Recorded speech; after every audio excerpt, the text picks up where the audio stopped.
مرحبا. الحرب ولعت ما بين انفيديا واي ام دي على كروت الشاشه من الفئه المتوسطه. اليوم انرفع الحظر الاعلامي عن كرت اي ام دي الجديد 5600 اكس تي، وقبلها بايام انفيديا نزلت سعر الار تي اكس 2060. شوفوا المعاينه الكامله عشان تعرفوا وتاخذوا فكره عن كروت الفئه المتوسطه، شو صاير فيها وشو بننصحكم تشتروا.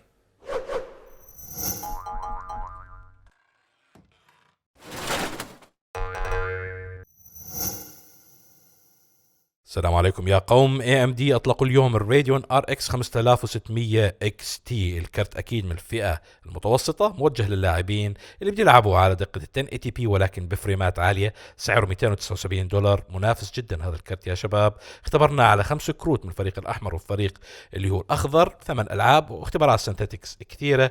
زي ما انتم شايفين النسخة المقدمة اليوم من شركة سافاير، اختبرناها كثير في القناة. نسخة اللي هو البلس اديشن، اكيد الكارت مقدم من AMD الراديون RX زي ما قلنا اللي هو 5600 XT، الكارت الجديد من الفئة الاقتصادية اللي بعقب اللي هو 5500 الاكس تي اللي عايناه في القناة قبل عدة اسابيع. بيجي 6 جيجا بايت اللي هو DDR6 4.0 اللي هو PCI Express Lane الجيل، وبدعم الراديون 2020 7 نانومتر اللي هي معمارية البناء، بالاضافة للفيدلتي اكس اللي هي التقنيه الموجوده من AMD، بدعم فري سينك اللي هو 2 بالاضافه للاتش دي ار، والار دي ان اي اللي هي المعماريه الكامله لمعالجات النافي الموجوده على الجي بي يوز. من الخلف ما في عندنا اي شيء على اللي هو الصندوق. خلينا نعمل انبوكسنج سريع علشان نفرجيكم المحتويات المختلفه اللي بتيجي عاده مع مثل هذه الكروت الفئه المتوسطه. بيجي في عندك دليل باضافه ورقه الضمان.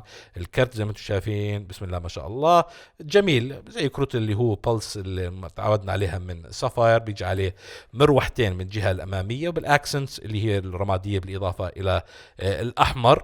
هاي نسخه اللي هو البلس دائما تيجي هيك، وغلاف معدني لا باس فيه. خلينا نشيل اللي هو الرابر او الغلاف البلاستيكي الموجود على الكرت من الامام. في ناس كثير بتحب هاي المساله هاي نعمل لكم اياها. السفاير هذا الشعار يضاء بالوان الار جي بي، كان تتحكم فيه عن طريق السوفت وير. شايفين الداي كات هاي الموجوده فوق، والانبوب الحراري بيوفر تبريد كثير ممتاز. هذا الكرت يا جماعه الخير كثير كثير بارد. في عندنا باك بليت 1 بن 8 بن موجود للكهرباء وحيد، واللي هو باك بليت معدنيه كامله على اساس توفر تشتيت حراري بالاضافه الى ستيردينس، وبتعمل بروتكشن للكرت من وراء. شعار السفاير بلس موجود هنا باللونين الابيض والاحمر من الخلف، والبلس اللي هي نبض يعني زي ما انتم شايفين نبض القلب، ونفس العمليه اللي هو الاكسنت اللي الوان الرمادي. دايكت كبيره للجي بي يو من الخلف، وعندنا كثير خزوق موجوده عندنا لتعزيز دخول الهواء البارد وطرد الهواء الساخن. هاي شغله كثير كويسه على مثل هذه الكروت حتى لو كانت من فئه اللي هو الاقتصاديه. من الامام جماعه اللي هو صفاير خلوه مفتوح لتعزيز دخول الهواء وطرد الهواء اللي هو الساخن. من الاسفل كذلك الامر مفتوح، وفي عندنا الهيت بايبس بالاضافه للشفرات اللي هي المصنوعه من الالمنيوم. هاي شغله كثير كويسه يا جماعه الخير على اساس توفر لنا دخول وتدفق ممتاز للهواء من كافه جهات الخاصه بكروت الشاشه، من الامام من الخلف من فوق. هاي الشغله كويسه. ومن الخلف كذلك الامر موجود في عندنا 3 ديسبلاي بورت بالحجم الكامل اللي هي 1.4، ولكن فقط موجود في عندنا واحد اللي هو ال HDMI مقارنه زي ما انتم شايفين هنا مقارنه مع 3 ديسبلاي بورت، ومفتوح من الخلف كذلك الامر. الكرت اطول من الاعتياد يا شباب زي ما انتم شايفين. الهيت سينك اكبر من النسخه اللي هو الاي او التقليديه الموجوده عندنا، فديروا بالكم عشان تنقوا الكرت هاي للكيسات اللي بتناسب الاحجام الموجوده عندكم. ديروا بالكم من هذه النقطه. طيب يا شباب، هذا الكرت غلبنا في عمليه الريفيو، مش لانه مش كويس، بالعكس لانه AMD قرروا في اخر لحظه يطلقوا تحديث بايوس جديد لهذا الكرت قبل اطلاقه بعد ما قمنا بعمليه تجارب كامله، وذلك في ردة فعل أساسية لقيام انفيديا. شايفين بحكي عربي فصحى لأنه موضوع شوية جدي. انفيديا يا جماعة الخير لما شافوا الكرت هذا نزلوا السعر. كرت اللي هو 2060 من $359 صار حقه $299 على أساس ينافس هذا الكرت الأداء قريب جدا من أداء 2060، وتفوق على الكروت من جيله. تحديث بايوس بسيط AMD رفعت فيها أداء كرت اللي هو 5600 XT ليكون قريب جدا من اللي هو 2060. رد انفيديا قاموا بتخفيض سعر هذا الكرت، وزي ما انتم شايفين المواصفات قبل البايوس وبعد البايوس. المعالج اكيد مبني على معماريه النافي RDNA 7 نانومتر، بدعم اللي هو 10.3 اللي هو تيرا فلوبس للعمليات الحسابيه.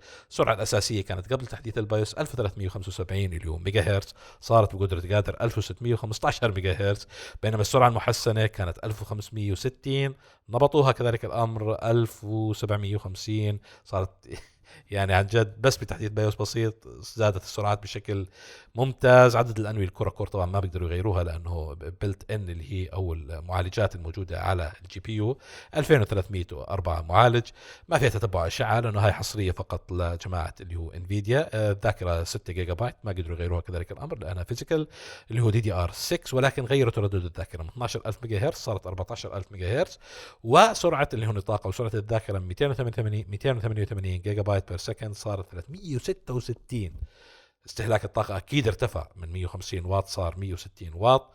واللي هو بطبيعة الحال هم مقترحين يكونوا عليه 8 بن، مقترحين اللي هو باور سبلاي 500 واط، وسعره ما تغير اللي هو بحدود $279. طيب يا قوم، كرت ال 5600 اكسي راح نقارنه مع 4 كروت اليوم. اول كرت ال 1660 تي اي لانه سعره نفس السعر $279، وكرت ادنى اللي هو 1660 سوبر اللي هو $229. ولكن هفرجيكم فرق الاداء بينهم، اذا حبيتوا تقدموا اذا هاي ممله بالنسبه لكم. وصفات الفنيه ال 5600 عليه معماريه اللي هو النافي الارضيان اي 7 نانومتر مقارنه مع التيو 116 التورينج 12 نانومتر للتي اي والسوبر من انفيديا. تيرا فلوبس 10.3 على اللي هو ال 5600 مقارنه مع 11 على التي اي و10 على السوبر. السرعه الاساسيه والبيسك كلوك 1615 هي بعدها رفعها بالبايوس مقارنه مع 1500 على التي اي و1530 على السوبر. المحسنه وصلت ل 1750 لكنها ما زالت اقل من التي اي ل 1770 بس ما شفع له بصراحه. والسوبر اللي هو 1785. عدد اللي هو الكودا كورز او الوحدات المعالجه الموجوده على 5600 هيك بيسموها جماعه ام دي 2304، اعلى بكثير من اللي هو التي اي اللي عليه 1536 و1480 موجودات على السوبر. كلهن ما بدعم تقنيه تتبع الاشعه، عليهن اللي هو 6 جيجا بايت اللي دي ار 6 نفس الحجم، ولكن تردد اللي هو الذاكره الموجوده على 5600 14000 مقارنه مع 12 على التي اي، وبيساوي اللي هو الموجود على السوبر اللي هو 14000 كذلك الامر. سرعه الذاكره او النطاق 336 جيجا بايت بالثانيه على 5600 مقارنه مع 288 على اللي هو التي اي و366 نفس السرعه تقريبا على اللي هو السوبر. استهلاك الطاقه عالي مقارنه مع اللي هو كرتين الشاشه الاخريات 160 واط و120 واط على التي اي و125 على السوبر، و500 واط على المقترح صندوق الطاقه لل 5600 مقارنه مع 450 للتي اي والسوبر. سعر الاطلاق لا اللي هو ال 5600 $279 نفس السعر تبع 1660 تي اي، ولكن راح نشوف بالاختبارات تفوق عليه بشكل شاسع.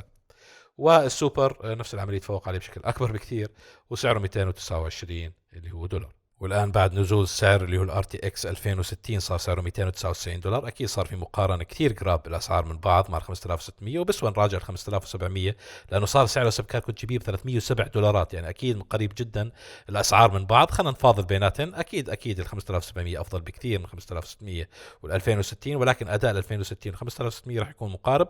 وخلينا نتعرف على التفاصيل الفنية، وزي ما قلت إذا انكم شايفينها ممل السوالف هاي قدموا على أساس أنكم تفوتوا على الاختبارات بشكل مباشر ما يصيبكم اي نوع من الاحباط. ولكن لازم نجيب اللي هو المواصفات.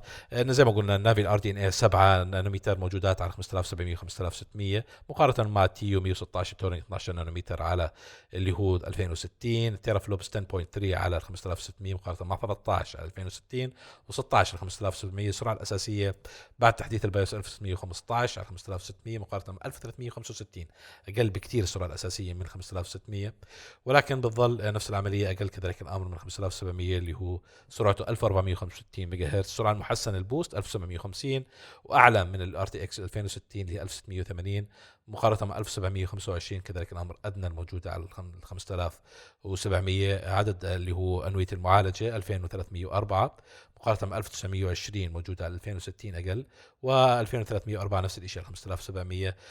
كروت ام دي ما بتدعم لي تنسر، ما في عليها تنسر كورز، ما بتدعم تتبع الاشعه، ولكن تتبع الاشعه تدعم على كرت 2060، وهي خاصيه كثير مزايا او خاصيه لكروت اللي هو انفيديا، وبطبيعه الحال بدعم الدي ال اس اس، فبالتالي كرت انفيديا هو متفوق بكثير على اي ام دي في هاي الخاصيه للناس اللي بتفعل اللي هو تتبع الاشعه او دي ال اس اس. الذاكره 6 جيجا بايت دي دي ار 6 على ال 5600 مقارنه مع 6 جيجا بايت على اللي هو 2060 و8 على 5700. سرعه النطاق 336 جيجا بايت نفس السرعه بينه وبين ال 2060 مقارنه مع 448 اعلى بكثير على 5700. استهلاك الطاقه 160 واط نفس الشيء بين 2060 و 5600 مقارنه 180 واط على 5700. 500 اللي هو واط ننصح فيهن لكل كروت الشاشة الثلاثة. السعر الآن $279 موجود على اللي هو كرت الشاشة الخاص ب 5600 XT، وسعر ال 2060 بعد ما نزلت انفيديا سعر الإطلاق كان 349 صار $299. يعني صار قريب جدا يا جماعة الخير من كرت اللي هو AMD. بالتالي بسوى بإنكو على قليل إذا بتحب يكون في عندكم استثمار، يعني قليل اللي هو $20. أداء كثير متقارب بين الاثنين، ولكن أكيد في تتبع أشعة عند 2060 مقارنة مع 5600. ولكن كذلك الأمر نزل سعر 5700. نسخة الإكس اف إكس من 5700 كانوا تلاقوها على أمازون حاليا $307. كان سعر الإطلاق $349 كذلك الأمر. فالتنافس صار قريب جدا بين هاي الكروت. الأمر راجع لكم حسب الكرت الموجود عندكم في البلد. وخلينا الآن نفوت بالتفاصيل الفنية الأخرى الخاصة بالاختبارات الموجودة عندنا اليوم.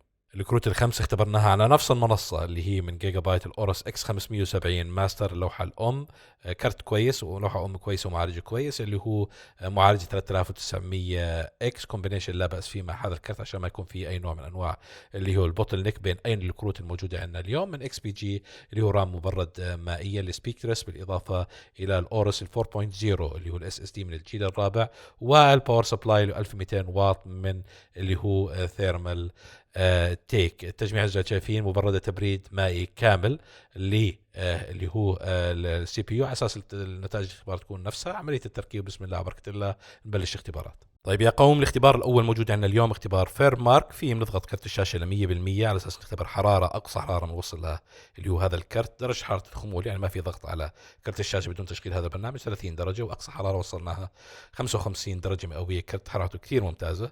سرعة المراوح مثبتة على 80%، اللي سرعة 80% على كل الكروت الخمسة اللي جربناها اليوم يا شباب. وتم تسريع هذا الاختبار بس اللي هو 1000% عشان نعطيكم الصافي والزبدة. بجوز لأنه الكرت مفتح من جميع الأطراف وما في اللي هي شراود بلاستيكية أو قطعة بلاستيكية مغطي الكرت من فوق ومن تحت وعلى الأمام، فبالتالي بيساعد على تدفق الهواء وطرد الهواء الساخن بشكل بكفاءة أكبر. الاختبار الثاني الموجود عندنا اختبار اللي هو تايم سباي، جاب 7679 اللي هو 5600. هاي نتيجة الجرافيك يا شباب مش النتيجة الكلية. وال 660 اللي هو تي اي جاب 7044، وال 1660 السوبر جاب 6967. وننتقل للكروت الفئة الأعلى، راح نقارن اللي هو فئتين موجودات متشافين اليوم 7679 ولكن ما زال 2060 متفوق، وال 5700 متفوقات على كرت ال 5600. شغلة ما بدها حكي زي ما انتم شايفين من النتائج. والاول مره بنحط لكم جرافات عشان نقارن الكروت الخمسه. ال 5700 في الطليعه ب 8313 نقطه، بيجي بعديه اثنين قراب من بعض كثير 2060 و7000، وال 5600 7706 مقارنه 7679، ولكن تقدم كبير لكرت ال 5600 اكس تي مقارنه مع كرتين اللي هو ال 1660 اللي هو التي اي والسوبر. اداء افضل من هذه الكروت. عندنا الاختبار اللي بعديه اختبار اللي هو سوبر بوزيشن من يونيجن 4054 نقطه و3000 اللي هو 469 مقارنه 3441 على كروت التي اي والسوبر. تفوق لل 5600، ولكن ما زلنا بنشوف بانه ال 2060 و 2700 و 5700 بشكل بديهي افضل باختبارات السنتيتكس من 5600. بجوز بالجيمات شوي تختلف المساله، بتبادل الضربات البلوز اللي هو انفيديا اللي هو AMD، وهاي الجراف بين لنا 5700 في الطليعه وتفوق واضح ل 2060 في السوبر بوزيشن 4499 مقارنه باللي هو ال 5600 اللي جاب 4054، ولكن ما زال متقدم على التي اي والسوبر من نسخه ال 1600. اختبار الانكودينج على ادوبي بريمير برو، كل الكروت تقريبا نتائجها جنب بعض، ولكن كان في تفوق لل 5600 على 1660 تي اي وحتى ال 2060 و 5700.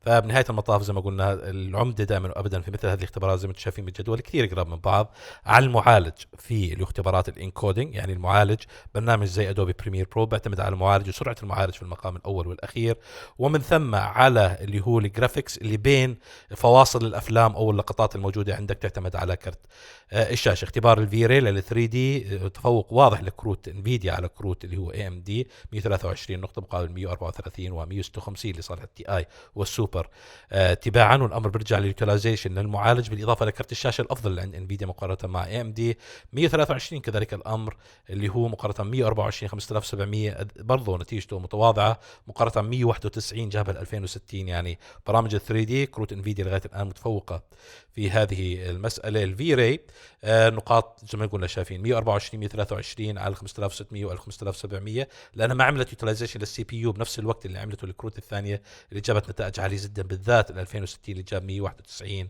اللي هو نقطه ونتيجه كثير كثير ممتازه مقارنه مع الثانيات. اختبرنا لكم اليوم 8 العاب. اول لعبه موجوده عندنا بالاي سبورتس اللي هي فورتنايت على 5600 كان متوسط 134 فريم مقارنه مع 110 و111 على السوبر بالتي اي اللي هو تباعا مقارنه مع الكروت اللي تيجي بالفئه الاعلى بطبيعه الحال. كرت اللي هو 5600 كان منافس قوي لكرت ال 2060 بحيث انه كان متوسط الفريمات متقارب، وزي ما قلنا ورح نشوف انه 5700 و 2060 بعض الاحيان 5600 بيقرب منهن كثير حسب اللعبه واليوتيلايزيشن سواء لانفيديا او لا اي ام دي. وزي ما انتم شايفين من الجراف 133 فريم اللي هو كرت اللي هو 5600 مقارنه مع 125 فريم. واكيد من لعبه الى لعبه بتختلف اللي هو الفريمات حسب سرعه كرت الشاشه والبوس اللي بوصل اليها والسينري اللي موجود بجوز تختلف من ماب الى ماب اخرى. في لعبه اوفر واتش 221 متوسط 5600 مقارنه مع اللي هو 209 و187 على السوبر تي اي افضل، ولكن 5600 افضل من الاثنين زي ما احنا شايفين. في حاله اللي هو 2060 و5700 لا والله ال 2060 جاب المعدلات اللي هي عاليه وممتازه مقارنه مع ال 5700 اللي بيجيب فئه سعريه شوي اعلى شويه ولكن بنسبه بسيطه، فاعطوا نتائج افضل من ال 5600. وهسه بالجراف راح نشوف بانه زي ما انتم شايفين بانه عندنا ال 2060 وال 5600 نك تو نك، يعني تقريبا نفس النتيجه نفس الفريمات اللي جابوها بالاضافه ل 1660 تي اي و 1660 سوبر. فالكروت حتى الموجوده عندنا السوبر والتي اي قدم اداء كثير ممتاز بلعبه زي اوفر واتش لانها سوبر يوتيلايز. هاي اللعبه لعبه اللي هو ببجي متوسط 120 5695 على 1660 تي اي و94 على 1660 اللي هي سوبر. ما زال هناك تقدم واضح ل 5600 خلص يعني شفناها بكل السينثيتكس كل الالعاب، ولكن 2060 كان متقدم كثير على ال 5600 وكذلك الامر ال 5700 في اللي هو مثل هذه السينري وبجوز اليوتيلايزيشن كومبينيشن ما بين العمليات الحسابيه ما بين المعالج وكرت الشاشه كان لها دور. اللعبه يوتيلايزد افضل لكروت اللي هو انفيديا في مثل هذه الالعاب، ولكن 128 متوسط النهائي. احنا نعطيكم منصه على كامل اللعبه ولكن مش الا 30 ثانيه بتشوفوها على الشاشه. 120 2060 و110 على ال 5600 تفوق واضح لل 2060 في هاي اللعبه. جينا هسه على الاي بي اي اللي هو الفولكن الخاص بكروت اي ام دي. بفضل كروت اي ام دي مقارنه مع كروت انفيديا 162 متوسط 5600 119 و117 على السوبر والتي اي تقريبا هن نفس الكرت، يعني السوبر اقل شويه من التي اي ولكن 5700 اعطانا اللي هو تقريبا فوق ال 180 فريم مقارنه مع ال 2060 اللي كان في الاربعينات ال 140 فريم مقارنه مع النتيجه العاليه اللي شفناها بال 50 وبال 60 150 160 على 5600 لانه بفضل كروت اي ام دي شايفين بانه 5700 و 5600 تفوق على 2060 و 1660 سوبر والتي اي تباعا.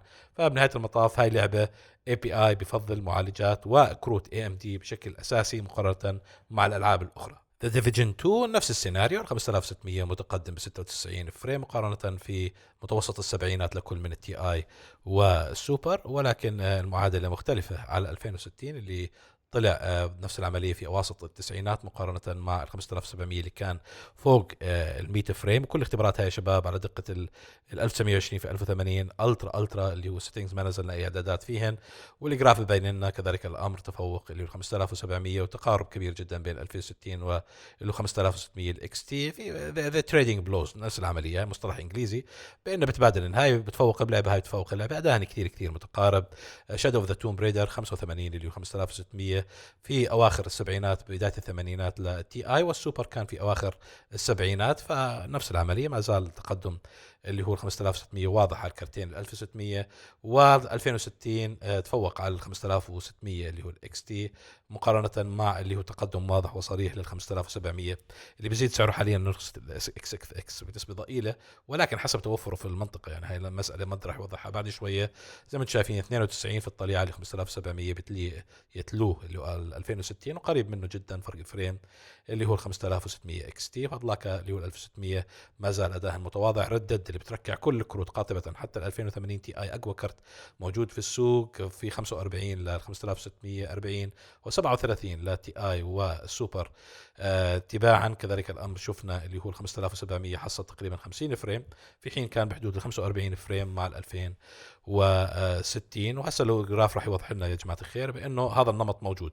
اوكي 5700 في الطليعه ولكنه مكلف شويه، يتلو في عندك ال 2060 واللي 5600 قراب اداء من بعض كثير، وفي اللي هو مقدم المتخلفين على الركب شويه ال 1660 تي اي و 1660 سوبر، يعني تقريبا بعدين من 15 الى 20% فرق في الاداء. لعبه اللي هو بوردر لاندز اللي هي 63 فريم 5600 مقارنه مع 58 فريم على التي اي، والسوبر بحدود ال 57 56 فريم كان موجود. وهي المساله بتوقع بطبيعه الحال تغيرت في اللي هو الكروت من الفئه الاعلى اللي كانت موجوده عندنا هون زي ما انتم شايفين. وهاي يا جماعه الخير مساله كثير بديهيه وضروريه لازم تعرفوها، بانه الاداء اي نعم ممكن يكون ليدنج لكرت مقابل كرت اخر. يعني زي ما انتم شايفين هون 2060 و2070 في الاداء تبعتهن كان متقارب جدا، وكرو كرت حتى ال 5600 قريب جدا منهن، يعني فرق 3 فريمات او فريمين في الاقصى، ولكن في فرق شاسع بينه وبين 1660 تي اي و 1660 سوبر. بالملخص يا شباب، ما راح يعطيكم الخلاصه افضل مني، ولكن كرت سعره $279 باداء تقريبا اداء ال 2060 المتوفر في منطقتكم اشتروه. قريب جدا من السعر اللي هو ال 5700، بس مش كل الكروت راح تكون بذلك السعر. بجوز فتره ترويجيه موجود حاليا بسعر $307 $279 كرت كثير ممتاز للفئه المتوسطه، يعني تعطينا اداء اللي هو 1K بفريمات مرتفعه جدا. وبطبيعه الحال وعلى عادتنا في كل الريفيوهات الموجودات عندنا الى مد. نيجي لخلاصة هالفيديو اللي فعلا كان طويل. ليش كان طويل؟ لأنه في حرب بين انفيديا واي ام دي زي ما حكيت بالفترة الماضية على الفئة الاقتصادية، بيحاولوا يهيمنوا عليها، واللي أكلها مسكين دارك. يعطيك العافية دارك على المجهود الخرافي اللي عملته خلال وقت قصير جدا، لأنه انتقلت المقارنة من كرتين إلى 5 كروت اللي هي الفئة ما بين تقريبا 200 إلى $350. اللي صاير، خلينا نحكي عن الار اكس 5600 اكس تي لانه هاي معاينه له، نحكي ايجابياته وسلبياته. من ناحيه الايجابيات شفتوا اداؤه، الكرت اداؤه جدا ممتاز وجاي بفئه سعريه جدا كويسه، فما في داعي ارجع اعيد الكلام اللي حكاه دارك. وهيك بكون بحقق معادله السعر مقابل الاداء، وهذا اكثر شيء ممكن انتم تطلبوه من اي كرت شاشه. اما بالنسبه للسلبيات، هي سلبيات ما لها علاقه بالكرت نفسه، او الاولى ما لها علاقه بالكرت نفسه، انه اي ام دي بمنطقتنا العربيه الافيلابيلتي او التوفر مش دائما بكون كثير، مما بيؤدي الى ارتفاع السعر سواء هون او حتى عالميا. مرات بيرتفع السعر تبع كروتهم. فانا علامه الاستفهام تبعتي، هل رح يتوفر هذا الكرت بالاسعار اللي بيحكوا عنها اي ام دي في منطقتنا ولا لا؟ هون السؤال. اذا لقيتوه دائما بحكي اشتروه مقابل. طبعا اذا شفتوا كرت من انفيديا او اي ام دي بنفس الاداء لسعره اقل اكيد رح تاخذوه. فهذا تخوفي. اذا كان التخوف مش موجود توكلوا على الله. عندي تخوف اخر واللي هو قصه البايوس ابديت. هل الكروت اللي نزلت بالسوق معمولها بايوس ابديت ولا لا؟ يعني احنا كريفيورز عادي انه ممكن يجينا بايوس ابديت قبل ما ينزل الان دي اي ونرجع نعيد المعاينه كم مره زي ما صار مع دارك. ولكن كروت الشاشه الابديت تبع البايوس تبعها مش زي البايوس تبعت المذر بورد او لوحه الام، مش بالسهوله الواحد يعمله. احتمال صغير ضئيل ولكن وارد اكثر من اللوحه الام انه يضرب الكرت. فان شاء الله يكون الموضوع مش مشحون بالبايوس القديمه، لانه لو كان هيك هي ممكن تكون سلبيه للكرت لانه في عليها تخوف. نيجي للحركات الذكيه اللي صارت من الشركتين واللي خلتنا احنا نستفيد. من الواضح انه ال 5600 اكس تي نازل عشان ينافس اداء الار تي اكس 2060 وسعر ال 1660 تي اي، يعني كرت باداء 2060 وبسعر ال 1660 تي اي. طبعا اللي فيكو بتذكر انا عملت فيديو قبل شهر تقريبا عن الار تي اكس 2060 وليش بعده منافس موجود، لانه الفئه اللي موجود فيها فئه جدا جدا حساسه. وكثير ناس فيكم كانوا يسالوا ليش الار تي اكس 2060 ضل موجود مع انه 2070 و 2080 بطلوا موجودين والسوبر حلوا محلهم. هاي الجواب كان موجود حركه ذكيه من انفيديا وحركه ذكيه من اي ام دي عشان تنزل اشي ينافسه. الاشي اللي احنا كسبناه انه سعر الار تي اكس 2060 نزل، صار مقارب جدا لسعر ال 5600 اكس تي. فصار عندكم خيار هيك ما بين 2060 اللي عليه الميزه الاساسيه وهي الري تريسنج وخصائص اللي هي دي ال اس اس والري تريسنج، او تروح على 5600 اكس تي اللي سعره بيجي اقل نسبيا اذا كان متوفر عندنا بالمنطقه بهذا السعر. نفس الشيء الاثنين، يعني انتم قارنوا شوفوا السعر المناسب لكم وروحوا مع الموضوع، يعني سعر مقابل اداء مقابل خصائص. بالنهايه انتم اللي بتقرروا شو افضل كرت لكم بعد ما نعطيكم احنا الحقائق ونعطيكم راينا المحايد اللي هو لا مع هاي الشركه ولا مع هاي الشركه، اللي هو معكم انتم. لانه بصراحه الاصدار اللي صار الان والحركات اللي صارت فادتنا بانه رخصت اسعار الكروت وحصلنا على اداء افضل. بالنهايه انتم اللي بتقرروا شو افضل كرت لكم حسب استخداماتكم وحسب ميزانيتكم من ناحيه سعر اداء وخصائص. وهيك بنكون خلصنا عن جد. اذا عجبكم الفيديو اعملوا له لايك، لا تنسوا تشتركوا بالقناه، تفعلوا الجرس عشان توصلكم اي فيديوهات جديده منا. اذا عندكم اسئله ملاحظات او اقتراحات حطوها بالتعليقات او تواصلوا معنا على حساباتنا على شبكات التواصل الاجتماعي، اسمنا عليها هو كمبوطر، موجود بوصف كل فيديو ووصف القناه. بنشوفكم فيديو ثاني ان شاء الله. تحيه كبيره جدا من دارك، ومني انا مد. سلام.